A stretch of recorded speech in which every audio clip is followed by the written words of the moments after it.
కాంగ్రెస్ ఏడాది పాలనపై BRS working president KTR fire అయ్యారు. 2024లో సర్కారు దగా, ధ్వంసం, దృష్టి మళ్లింపుతో 3D పాలన కొనసాగించిందని విమర్శించారు. ఎంత తప్పించుకునే ప్రయత్నం చేసినా హామీలపై 2025లోనూ ప్రభుత్వాన్ని నిలదీస్తూనే ఉంటామన్నారు. తెలంగాణ ప్రజలకు ఇచ్చిన 420 హామీలపై రేవంత్ సర్కార్ను జవాబుదారీగా నిలబెడుతూనే ఉంటామని చెప్పారు.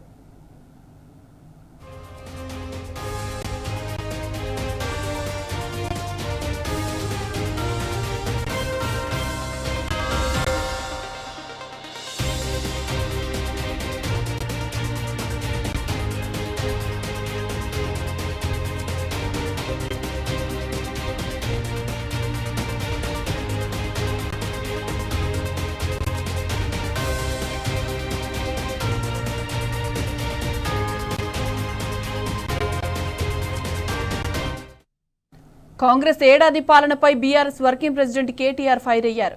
2024లో సర్కారు దగా, ధ్వంసం, దృష్టి మళ్లింపుతో 3D పాలన కొనసాగించిందని విమర్శించారు. ఎంత తప్పించుకునే ప్రయత్నం చేసిన హామీలపై 2025లోనూ ప్రభుత్వాన్ని నిలదీస్తూనే ఉంటామన్నారు. తెలంగాణ ప్రజలకు ఇచ్చిన 420 హామీలపై రేవంత్ సర్కార్ను జవాబుదారీగా నిలబెడుతూనే ఉంటామని చెప్పారు.